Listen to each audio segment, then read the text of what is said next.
Welcome, Johannes. Thank you.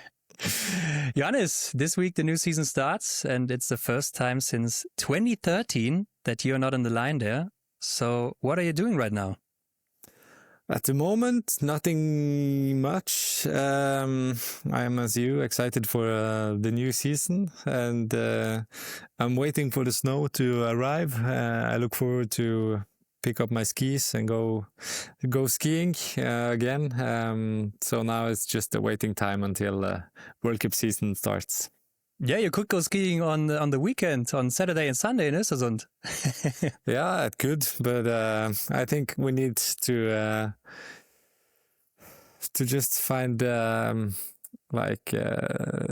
we need to know now that it's over, and we need to make sure the next ones can get the spots. Yeah, we will see. But I guess tomorrow or maybe the next few days you would have left for Östersund in the recent years. So do you feel any different now, knowing that the World Cup is coming up without you? No, I think it feels really natural. The months since Holmenkollen has flied by, and I think it's just this very moment coming into November and the first snow camp, the time before the first national races and the World Cup in Östersund. It's a very exciting month for the athletes. So I think from the 10 years before, I still feel some tension in my body since we are in the November. So I think that's the first time I've been reminded of what I was supposed to be doing for the next year as well. But how much do you already have gotten used to not being a biathlete now? As I said, time flies by. So I've had enough things to do so far, and I'm just enjoying life. The life before was good, and this one is also a good life. So there is no regrets, and I'm just taking it day by day. Okay.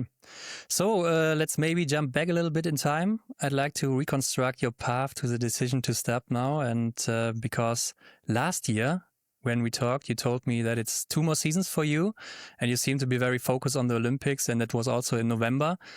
But when did you realize that something was wrong or maybe different than the years before? I think it was during last Christmas after the break in Le Grand Bonnard. I was sick for the whole period before Oberhof.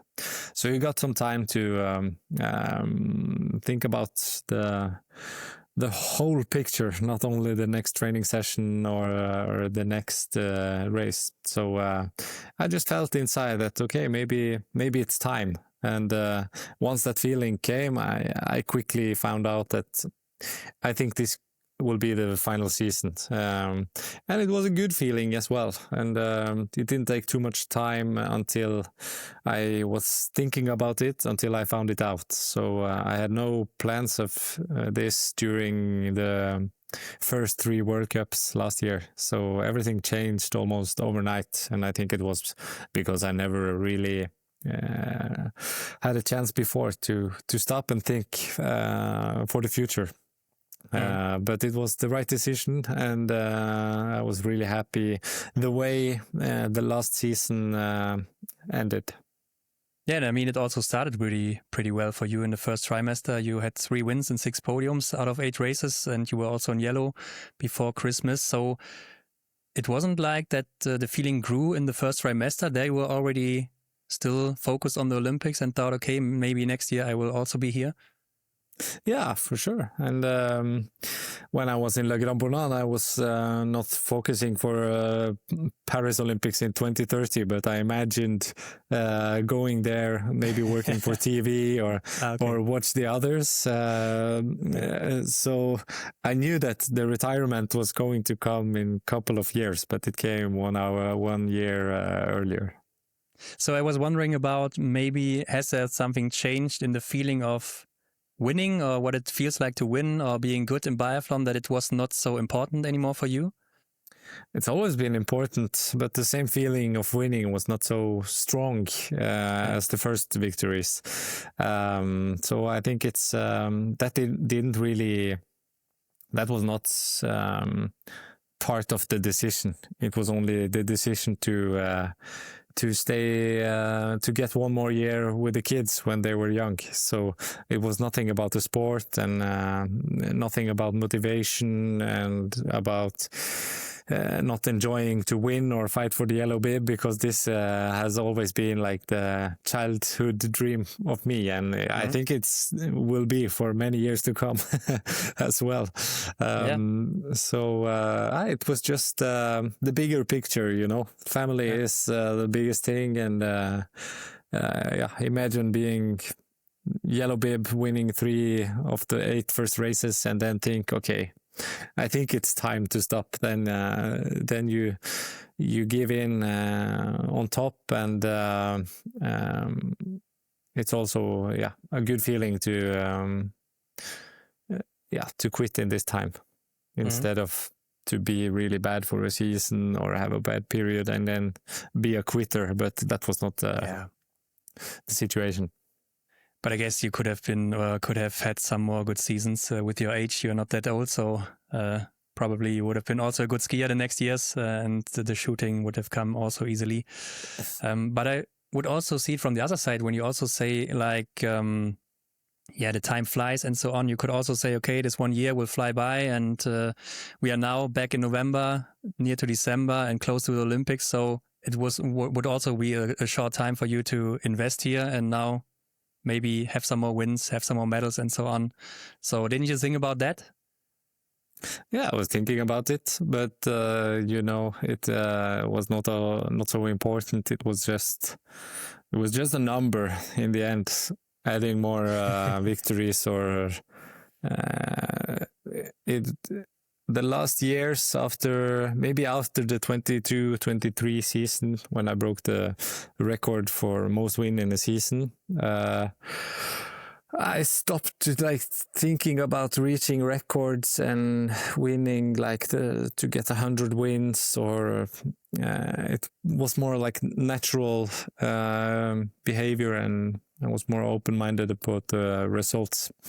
So at this time, as I said, it was just a natural thing to quit. And as you also mentioned, only one more year, but it's a big year, and it's a big Olympic season year. A lot of altitude camps, and the worst part is not from May until now. The worst part as family is from now until the end of Olympic Games, or maybe the end of the season, and that's many days away from home. And it was just the right thing to do. So now I look forward to spend this first December at home. Yeah, but I mean, you could have also said, okay, high altitude camps, I don't need them because I'm so good in high altitude. You were always used to it very fast, so there were never a problem. You also have your treadmill at home, or had it at home, so you could train at home. So it was quite easy for you to train and be in good shape. Yeah, I think it was I think it was easy for me to get in a good shape. So I know that if I had done it for one more year, I would have done it another time, because the body is still fit. I feel good, and I know that I could have done a fantastic year, and hopefully a good Olympics as well.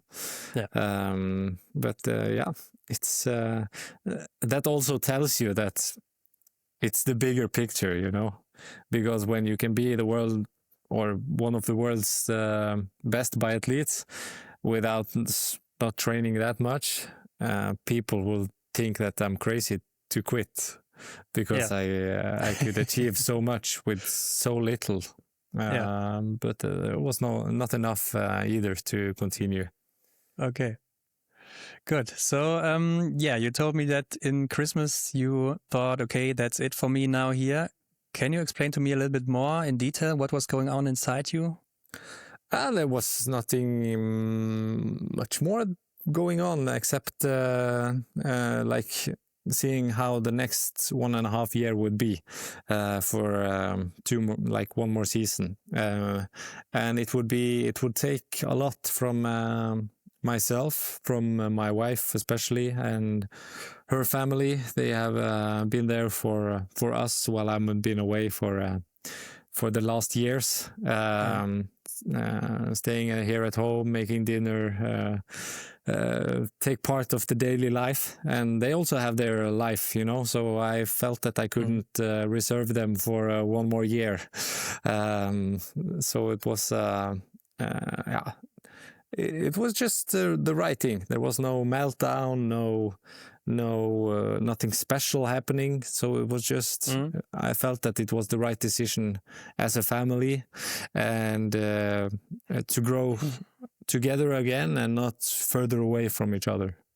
I mean, you say it now very easily here to me, but isn't it also a tough decision because you know there might not be a comeback for you, and it will be the final decision, and you might also make a big mistake that you regret in the inside? Yeah, I've always trusted my gut feeling, and I almost never regretted a thing in my life. So also for ups and downs, I can behave the same. So like, even though it's a big change in the life, it felt just like a small change. So yeah, I wasn't scared about the choice. I wasn't afraid of regretting. I was not afraid of what others will say, because that didn't matter. So there was nothing in me that was thinking about postponing or to wait for the like decision. Yeah. So I think I took the decision like this. Okay. Only snap the fingers and change the way in life. Okay, yeah, so it was really easy, as it seems. Yeah, but we also talked about that there was so much more to take for you in biathlon with all the records, medals and globes and stuff. And you said that it's not so important for you anymore. But I know you were like a numbers guy, or you might also be, like to remember at the GOAT. And I think when you get all the records and all the medals and globes and stuff, you would have been like the undisputed GOAT. Never would anyone say it's maybe Björndalen or Foucault, so it's only you. So why was it no longer important for you? I think it was, as long as I was going. I wanted to win every race, and I wanted to win the yellow bib, the globe, every year. So that was just, after having it as a goal, it become like a natural habit. So it wasn't a goal anymore. It was just part of me to go for more all the time. And in the end, this season, you counted it up, and I was behind Ole Einar in most wins, and I was behind them both in the overall scores. So there was maybe like a third spot for me in the GOAT ranking, but for sure it's been a fun fight with trying to beat records and play the game against two other GOATs. Yeah, I mean, most wins in a season is already yours. So, and that's twice, right? So 16 and 19 has never been reached again so far. So you already knew that you would quit. And you knew that also when you started in Oberhof in Ruhpolding. And I saw that your shooting results were a little bit struggling there. So looking back, do you think that has anything to do with the decision that was on your shoulders there? Yeah, probably. It's a big decision. And I was sick as well during this period. So the physical shape was not at its best. And then you use more energy on the track, which means that you are more tired on the shooting. So I think everything was like some sort of, was a little bit here, a little bit there, which make the total not at my very best. So at this situation, I knew I just had to take time, recover, and I felt already that the World Champs was the next time I could be in a good shape. Okay. So I was aiming for Lenzerheide quite close after Ruhpolding. I tried to do my best in Antholz, but last January was maybe not my best, and I think this was part of it, maybe. Yeah, I mean, you also had your worst result ever in Ruhpolding in the individual with the 85th place there. Yeah. So great that you did that in your late years where you were maybe the best. But after that race in Ruhpolding, you called in for the press conference and nobody really knew what was going on there. So I was wondering, driving to the press conference and going up those stairs there in Ruhpolding and sitting down in front of all those people, what was going on under your skin? Yeah, that was, like you said, a different feeling under the skin. I felt going into my own funeral. Sitting in the car, I just reached the news on my Instagram. And I felt the stadium was like, so silent. And every step I took, people were watching at me, but no one said nothing. And coming into the room where the whole media was, it was a dead silence. I could hear my steps going on up to the podium there, and you saw tears in the eyes of the people, and the energy in the room was so sad and so special, and that was also hard for me to like say my expressions and my feelings to tell them was a tough one because the tension was so special in that room.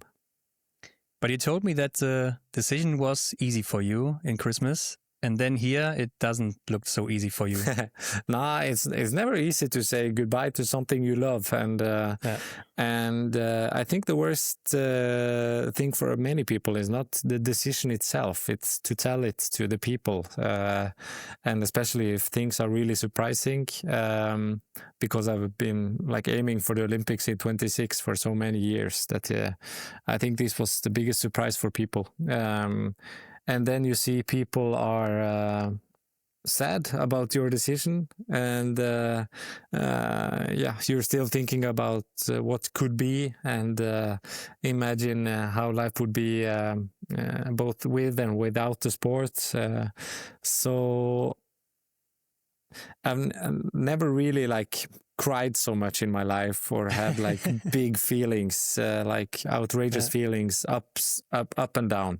I've been like quite stable, which is a strong side in sport, because you can take success and failure with the same attitude, which makes it easier to go on forward. But this time it broke myself down, so it was a tough one, but I managed to make it through the press conference, and after that was only a good feeling and a special feeling for the next week as well. It was a lot of talks, a lot of interviews, a lot of moments, and then suddenly Tarjei won the race in Antholz and he retired as well. Oh yes. So then it became like a big thing for us as a family as well. So I was 2 special weeks in the middle of January last year. And who knew it before? Your wives and just Tarjei? Yeah, my parents knew it just before, and Tarjei also some days before. He knew during Christmas, so it was not many people. I knew I needed to hold it very tight, because the rumors will go really fast, and I wanted to have control of the situation and tell it when I wanted, and not to stress about it. It was to find the right moment. And for what reason did you do it in Ruhpolding and not in Oberhof right after the year started? Yeah, I think because I had enough with wearing the yellow bib and having the sickness, and I would just wanted to get back in shape and see how the shape was. So I had this was the only thing I was thinking about then, not the retirement at all. So I knew that coming into Ruhpolding, and then there was this bad race, and now it's some days until the mass start. Let's just try and say it now, because I feel it's important for me to let people know, because it will make it easier for me to like focus on the next thing, because this would stay on my mind for every day. So it was just to let it out and focus for the World Champs. Yeah, that seemed to work. In the Masters you were third again, so not so bad. And in Antholz you came back at the next station, one of your most successful places in your career. So I have to say, Johannes, to be honest, I think I've never seen you so much struggling on the final lap in Antholz there in the sprint. I've had many struggles in Antholz, but having been racing there for so many years, you only remember the good times. Yeah. But it's not the first time I've had some heavy legs in the final loop, and you never know when it hits in Antholz. Mm. But with that, you also knew that you went into your last World Championship preparations for Lenzerheide. How did you approach this? Was it different than the years before? Did you have some extra motivation, or was it just the same? It was extra motivation, because I knew it would be my last preparation, so it was easy for me to make it 100%. So I stayed alone after Antholz for 1 week in my cabin, and this week I think I had probably one of my best preparations ever. So it was only sleeping and training. I did sauna, and I just did it on repeat. Mm-hmm. So I slept as long as until I wake up. I went for training for many hours. I came in, took sauna, and I ate, and I went to bed.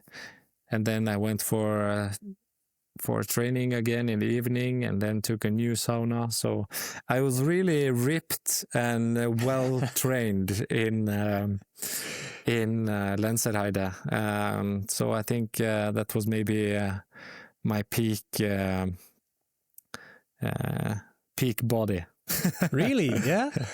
I think the championships from 2022 and 23, 24, and 25. These 4 years, I think it's my peak in like physical shape. Yeah, I think it was also your prime. So you made it with the old Björndalen style, right? Alone in the cabin and training. Okay, so I guess it went quite well for you in Lenzerheide with gold in the sprint and pursuit. And with the relay, you set a new record, and you're now the most successful biathlete in World Championships. And when you look back at all your World Championships now, how satisfied are you with your achievements there? I'm really satisfied. But looking back at my earliest championships, you were happy with one medal, and this changed. For every year, you wanted more. So I think in Östersund in 2019, it was quite a good championship for me, but I still missed out on 2 big opportunities to win 2 more golds. So that's the moment where I think that I changed my aim to like say, okay, if you can do 1 medal or 1 gold, then you are in the chance of having 4 or 6 or 7 with the relays, because you have a strong team as well.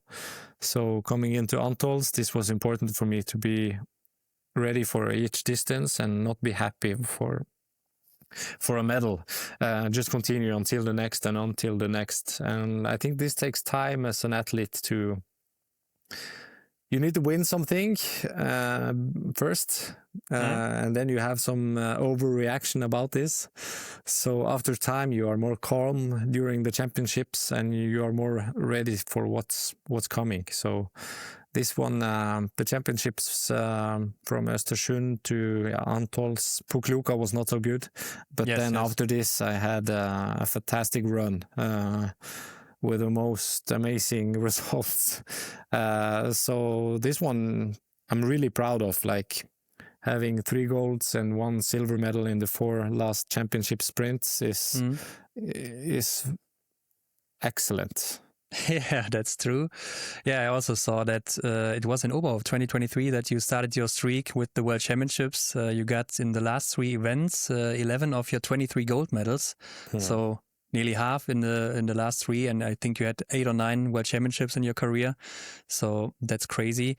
But was it just a mindset shift, or was it anything else? Maybe because I also think in 2019 you had your record-breaking season, as you said, in Östersund, and you didn't manage to get 2 more goals in the solo races.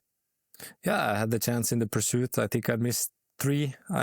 Maybe I have won the gold with 2, or it was just stupid to give it away. But I didn't handle the wind in Östersund so well. And in the mass start, we all remember Windish coming in from lane 10 or 15 and winning. Everyone was in the loop. I felt more ready in the championships, more mature and more, like a better athlete than in my younger age. But did you also ever dream of the Grand Slam, like winning all the 4 solo races at an event? Yeah, I did. And I think, Oberhof was for sure really close with a hit on the final target of the mass start. I think I could have won the slam. So this one was really close, and I thought, okay, I will never get closer. But then the year after, I lost the sprint to Sturla, but I felt in the last loop that the shape is not, it's not 100%, but it came to the pursuit, and the rest of the championship were really good. So the shape came one day too late in Nove Mesto. But this one there, I had 3 gold medal and 1 silver, but I got the silver first, so it wasn't the excitement taking 1, 2, 3, and then having the chance to do the 4th. That could be a good one. So I had planned a celebration with throwing up a tennis ball and do like this. But someone else need to take that celebration. It will not happen from me. Yeah, it has never been happened before. So maybe something that's unreachable. We will see. Someone will make it. Okay. We will see in the next 50 years or something like that. So after Lenzerheide, you seem to be in a great spot for the Yellow Bib again, because in Nove Mesto you had 2 good races there with 2 podiums and good skiing speed again. And you're building a bigger gap to Sturla. And then you got ill in Pokljuka, and knowing that your last races are coming up, and I think you were maybe doubtful if you would make it to Oslo. What was the most challenging aspect for you in that situation? I think in Nove Mesto it should have maybe been smart to only do 2 races. In the final relay, I was racing against Quentin. And I felt not so good. He pressured me on the tracks, and I had a penalty loop on the standing, and I felt like today was a hard day. And then the travel day after to Pokljuka, and I got sick after that. So looking back, maybe things could have been different with not racing the relay. But it was my final races in life, so I didn't want to skip it.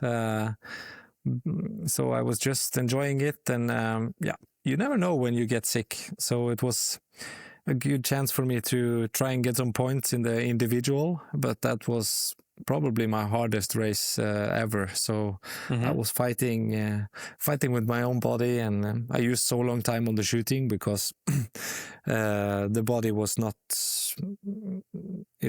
comfortable, you know. When you have fever and so on, you are just shaking. But I think I managed to hit 18 or 19 targets and get some points. And after that, I was almost dead.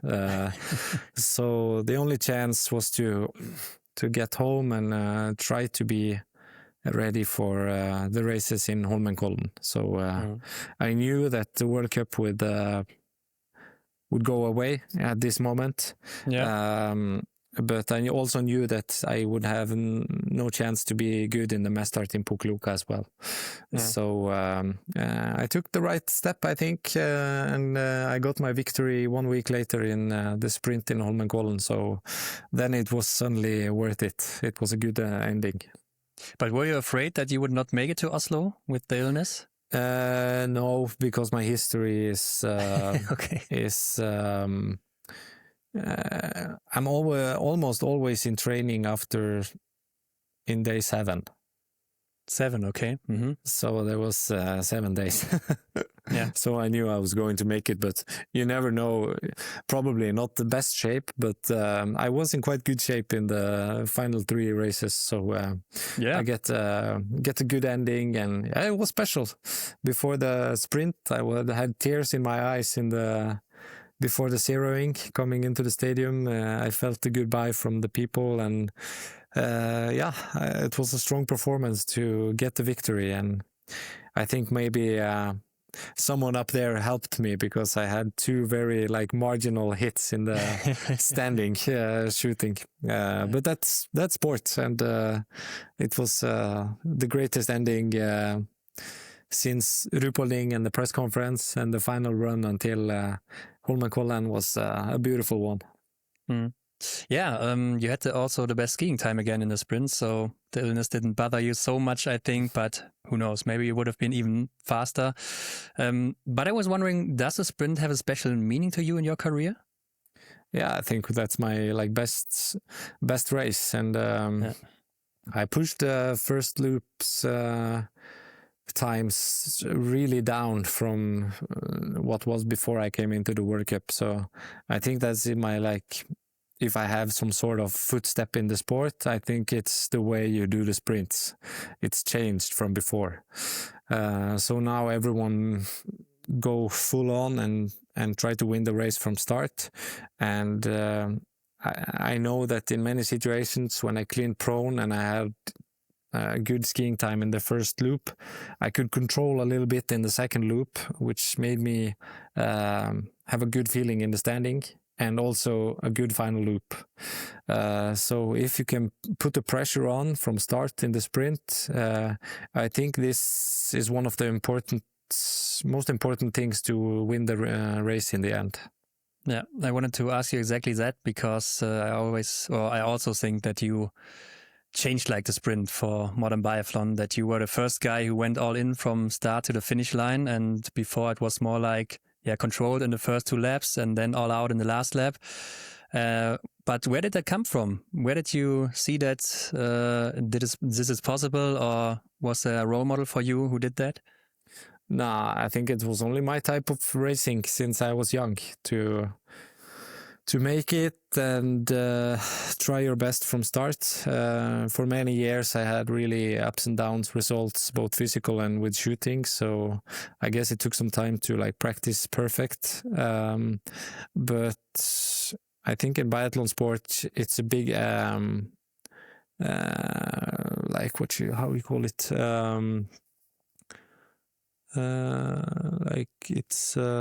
I can't find the word, but to be a leader in a race, that's the smartest thing to do, because you can control things and you can maybe save some seconds in the important places of the tracks or right before the shooting. But when you are behind, you need to hunt and you need to gain the seconds, so you're always pushing, and that makes the risk of missing in the shooting range harder as well.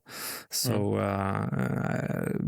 this mathematics made me think that, okay, if I can make some seconds in the start, I could balance it in the middle of the race and still have some energy left.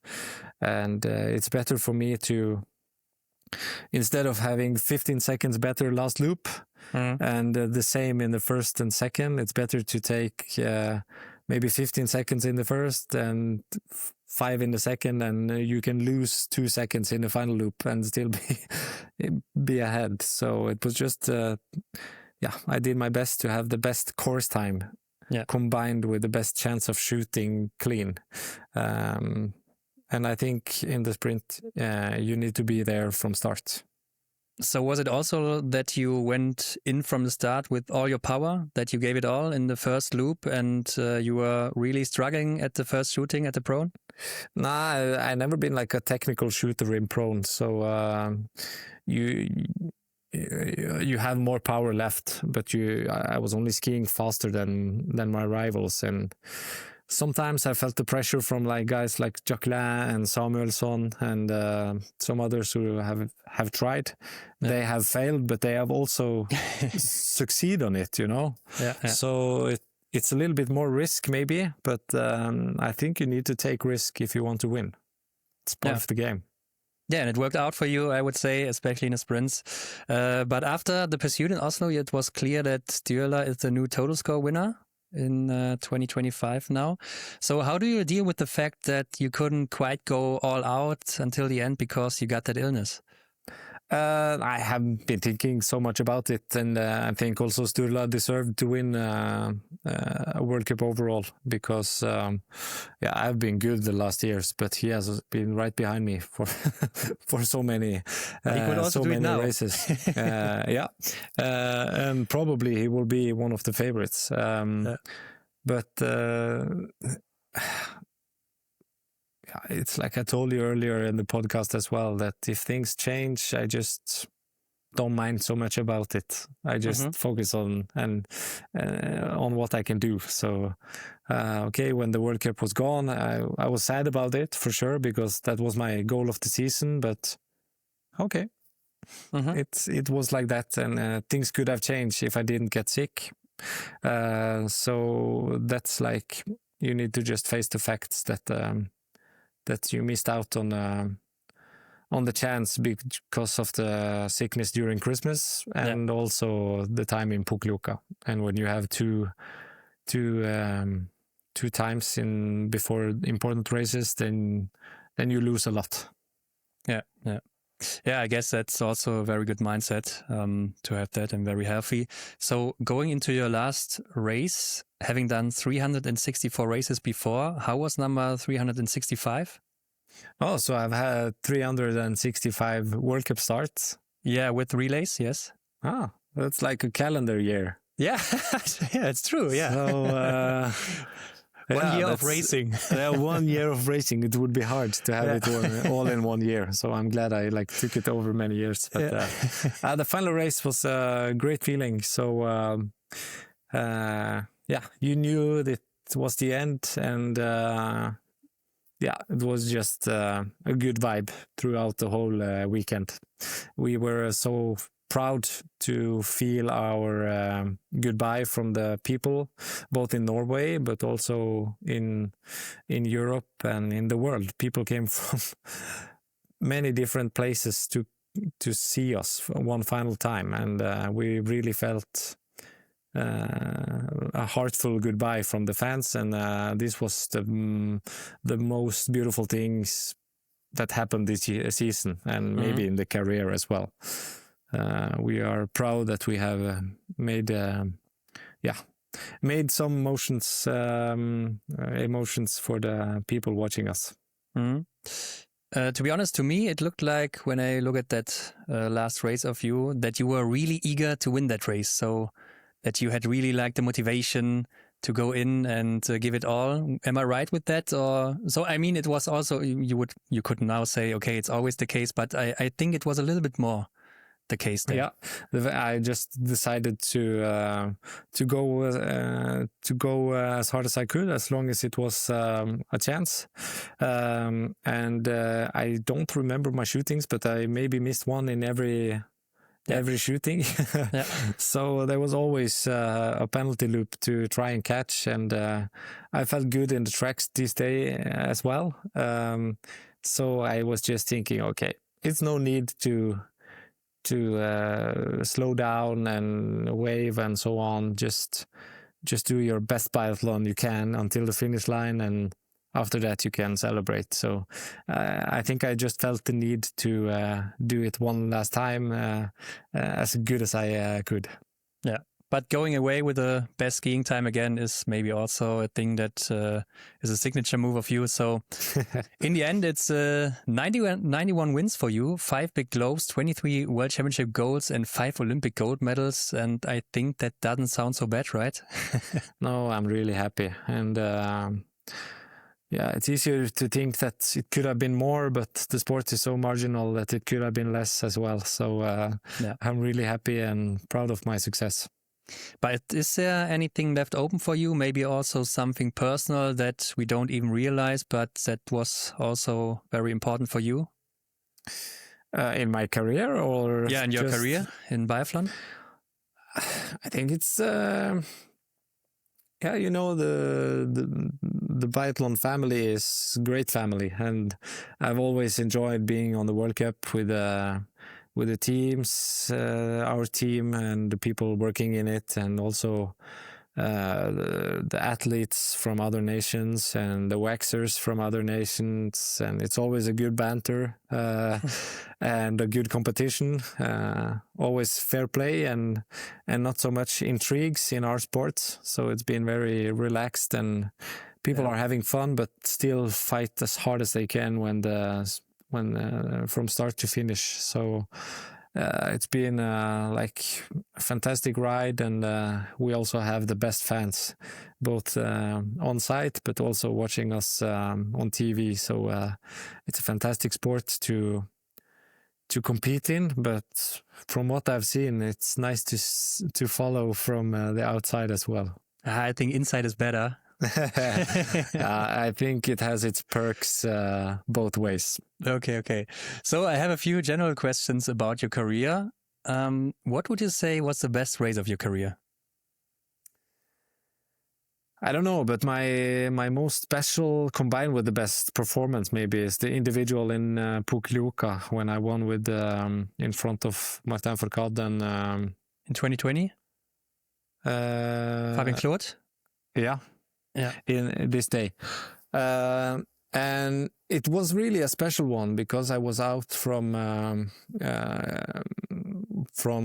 Oberhof and Ruhpolding. Martin was winning all these races while I was at home waiting for Gustav, and then he was born. And okay, I managed to come down to Pukljuka the day before the individual race. I slept an average 3 hours a night. Like being first time dad or parents, you don't have any clue of what you're doing. So I think we were really like precautious and wanted to make sure the baby was alive almost.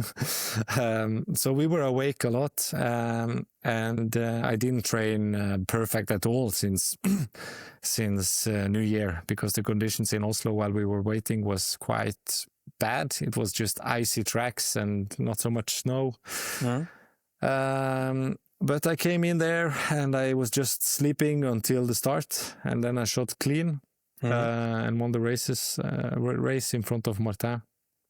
And the special thing with me becoming a father was that Fabien just lost his father the day before or something like that. So it was probably my favorite podium, except the podium for sure.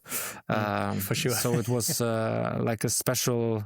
This was the most special moment, I think, during all my races, because there was this fight with Martin for the yellow bib. There was me becoming father, and a fantastic person who lost his father did the most amazing race just right after.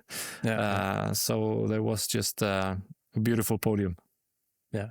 Also a beautiful season, 2020, even though it's ended a little bit earlier, but it was pretty exciting. But is there also a race that you regret not winning? Like where you made a stupid mistake or something like that? I think the World Championships in Östersund in the pursuit, I think I could have been able to take that gold medals looking back. But I haven't felt so much about these things because things happens for a reason, and it's almost like if I don't get the win I thought I was going to take, then then I just look back at the whole season from May. That okay, maybe I should have trained a little bit better or be a little bit more focused. So it's not like I feel that I lost it in the moment, but more the work before. Yeah. So you get what you deserve in the moment. Yeah. And if you want to do better, you need to train better and perform better before the race. Yeah, I see. That's your mindset. So, but is there a race where you were wondering how you won it after crossing the finish line? Yeah, there were. My first Olympic gold medal was in. I think I was start number 9.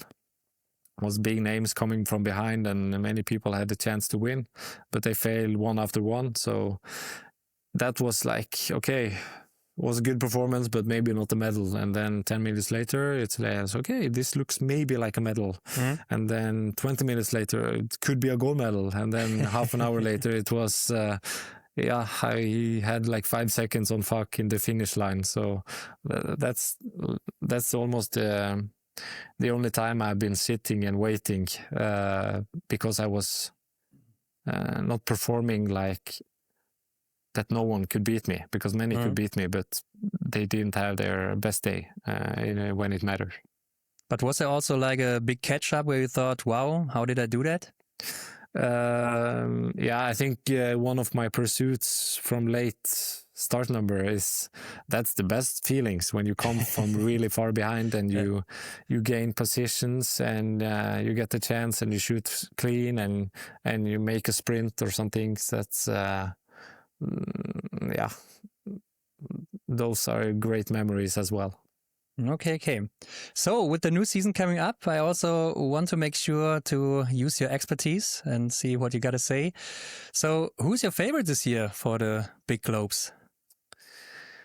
I think from before, you must not forget Sturla. He has been so regular good on the shooting range and always skiing fast as well. So even though he is not in his best shape, he's still up there because of his shootings, and he will be in top shape for at least 80% of the races. So he will be up there, and I think his best rival will be Eric Perrault. Yeah. I think he is my favorite to win the overall this year, because he's so calm and fast on the prone shooting, and he is very strong mentally, and his standing position as well is fantastic. You can watch it over and over, and you can see that it's so easy for him to shoot clean. And he looks bigger, more strong, so he will be be faster on the skis this year than before. And if his shooting is at the same level as it's always been, I think he can make the big step. So he will have a good rivalry with Martin Uldal and the rest of the Norwegians. And let's see. Sebastian Samuelsson, maybe he has had some sort of complex with me. So now when I'm gone, maybe he can relax a little bit more and perform better. Okay. And for the women's side, do you also watch that? Yeah, the women's side is special now when Simon is out. She's always a contender. I think Franziska Preuss is... it's always easier to win the second than the first globe. So she has a lot of good routine now. So I think this year it depends on if someone has a gap until Christmas for World Cup, they will still continue with points going to Novo Mesto and maybe not perform the best in the Olympic Games. So if people fall behind in the World Cup ranking, they would skip a World Cup or two and they will be really strong in the Olympic Games. Yeah. So it will be interesting to see for the girls who can combine them both, and to see if someone is brave enough to take on everything. Okay. Because I think it's possible to both race everything and be good in the Olympic Games. But French team looks strong. We have Elvira and Franziska Preuss as well. Maren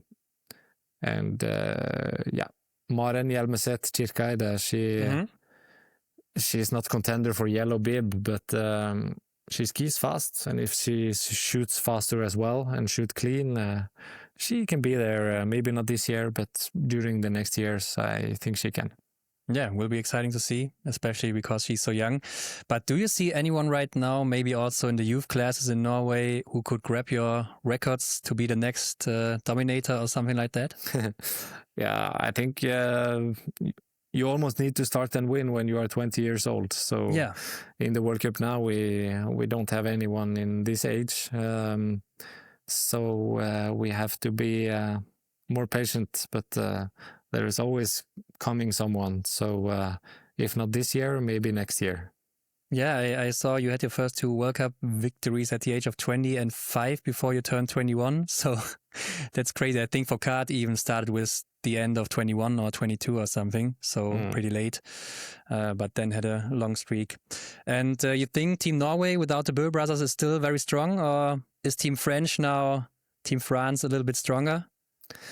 Team France, they showed us last year that they were the best relay nation. So they have been strong already. And it takes some time to change a rhythm in a group when you change coach. So Simon Fourcade has done an excellent job there.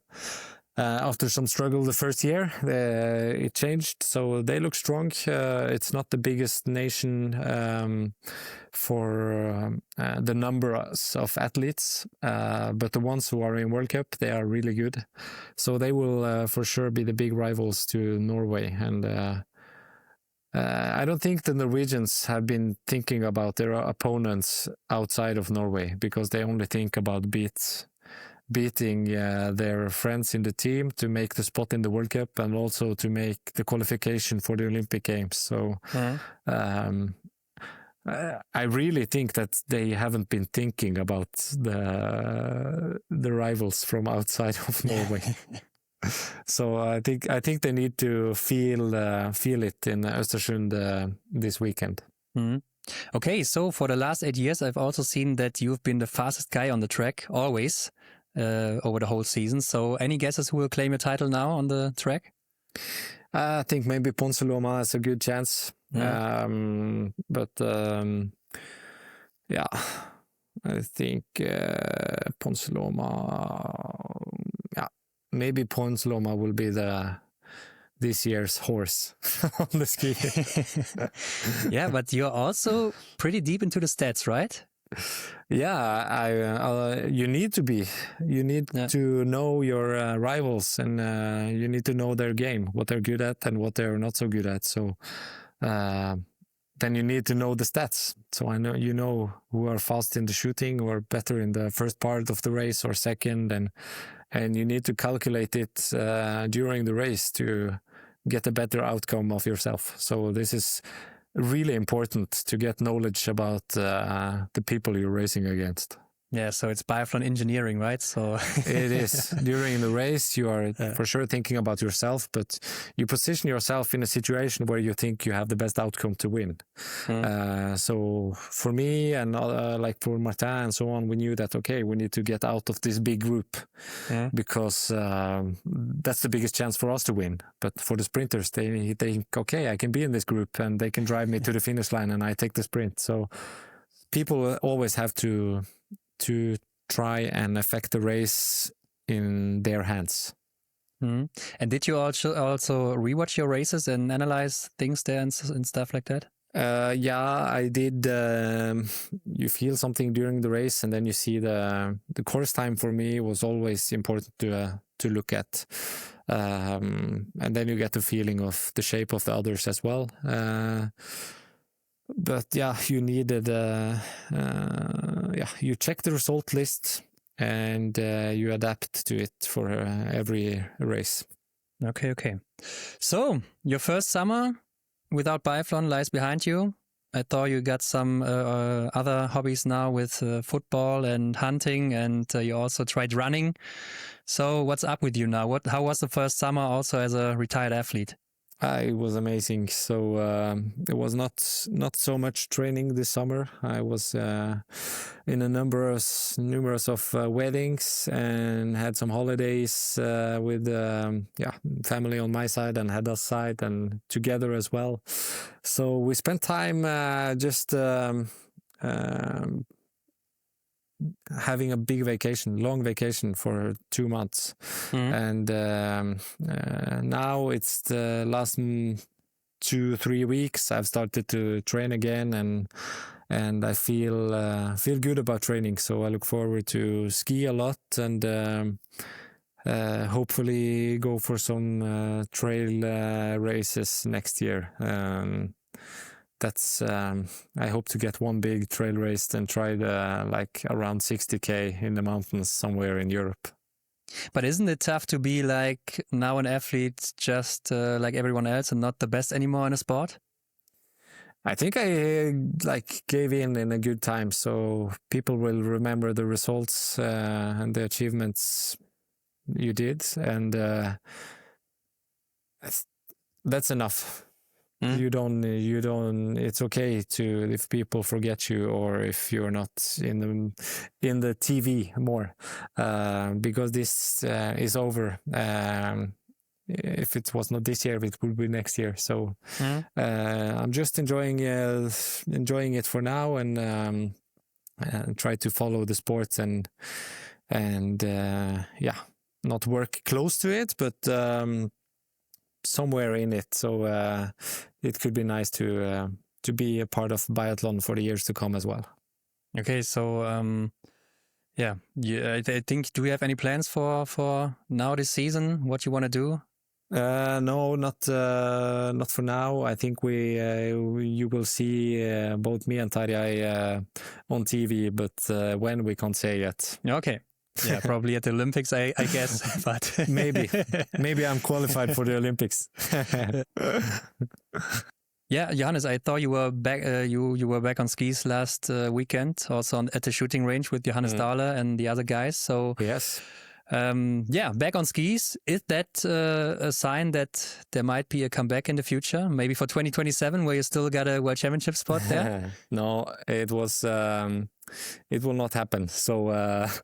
I will be for sure. Maybe in Christmas I will join them as well for long skiing or something. So it's nice to see the boys again, and that was the important step to say hi and to wish them good luck for the season. So it's special. You are in a team for many years, and then when you retire, you are suddenly out. So it was nice to see the coach and to talk with the lads again. Okay, I mean Olympics is also a spot for you, right? With the goals in the, what was it? Pursuit, right? No, sprint, and no, it wasn't sprint. What was it? Individual. No. For Beijing. You won the sprint and the master, right? In Beijing. Yeah. So there must be 2 spots for you, right? Yeah, we can ask the biathlon world after. I need to have a look. So now they are the ones I'm having a meeting with actually now at 1:00. Okay, so Johannes, thank you very much for your time and that you did it with me again. And I hope to see you again in the television in winter. And thank you very much. Thanks a lot, and see you soon. Yeah, goodbye. Bye.